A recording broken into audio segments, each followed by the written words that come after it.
Good morning, everyone. This is Mike O'Malley here with a hurricane outlook and discussion recorded on June 1st, 2023, the start of the 2023 Atlantic hurricane season. We're tracking Invest Area 91L out there in the Gulf of Mexico. Is Tropical Storm Arlene forming? Well, let's go ahead and find out.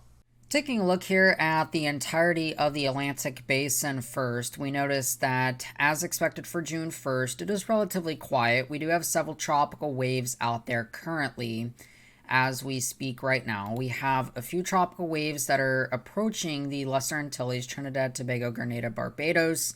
Some of these vicinities could see some increased rainfall, gusty winds, and potential for some flooding over the next several days as these tropical waves march their way westward. But no tropical cyclone development is expected out of these particular systems over the next several days.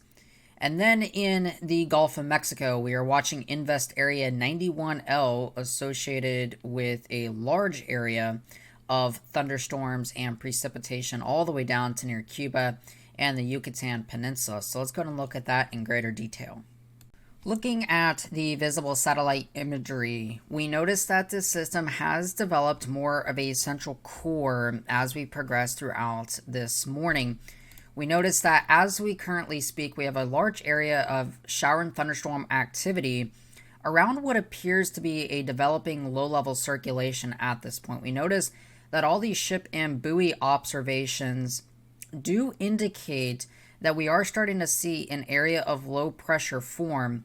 We notice way down here, we've got winds that are generally from southeast to northwest, and near the circulation itself, we notice more of that classic trajectory of a cyclonic circulation. So kind of zooming in, your center of circulation is likely somewhere right where my cursor is right now. Somewhere within here, we're seeing that circulation form.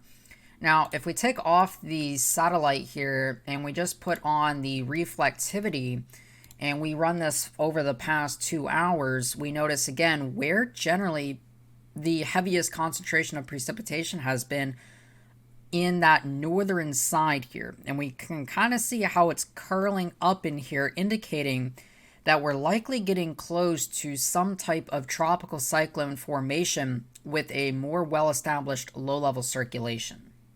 However, looking at the bigger picture here kind of reveals what the system's overall downfall is likely to be. We're going to look here at the mid-level water vapor imagery off of the GOES 16 satellite. We notice that there's a lot of dry air, these red and orange colors here. This indicates a lot of dry air that is located in Mexico and moving into the southwestern part and central part of the Gulf of Mexico at this particular point. But we also notice what is out here across the Caribbean, stretching all the way into the southwestern Atlantic Basin. This is actually a lot of vertical shear. We notice how these cloud motions are rapidly moving off from southwest to northeast. And what this is going to do is, as this system just kind of meanders around here for several days, it's eventually going to drift southward. And this is as a response to a building ridge of high pressure to the north, and there's going to be a general weakness to the south, allowing the storm to escape to the south here.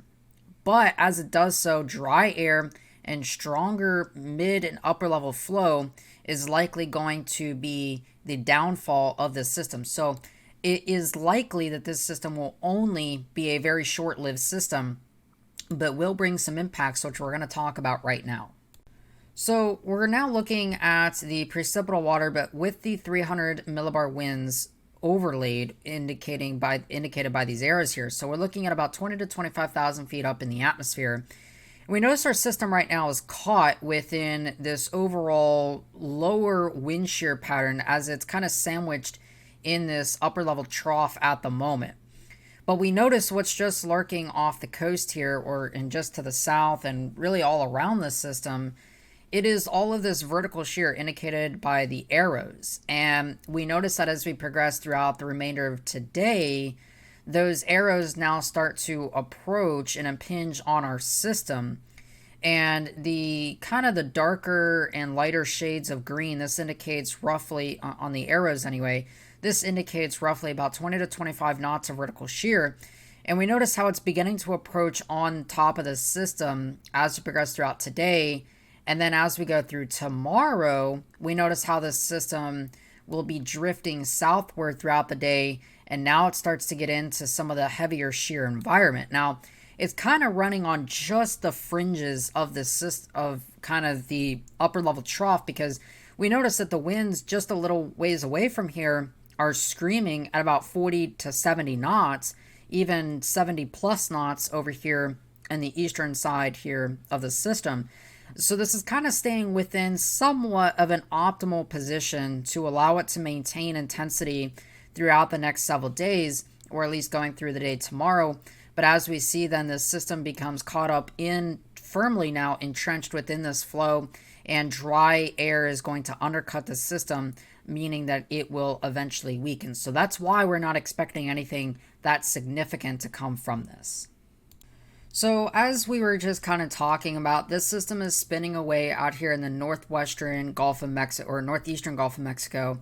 And we notice that there is some gusty winds from time to time across portions of the Florida Peninsula, getting up to about 20 miles per hour. Mostly, though, we're going to be seeing a lot of heavy rainfall that is going to be spreading over, and you can already see some rain beginning to develop. And from time to time, these bands of storms that form out away from the system will be rotating in, especially near the coast. So some heavy rainfall, gusty winds from time to time, maybe up to 20 to 30 miles per hour at times.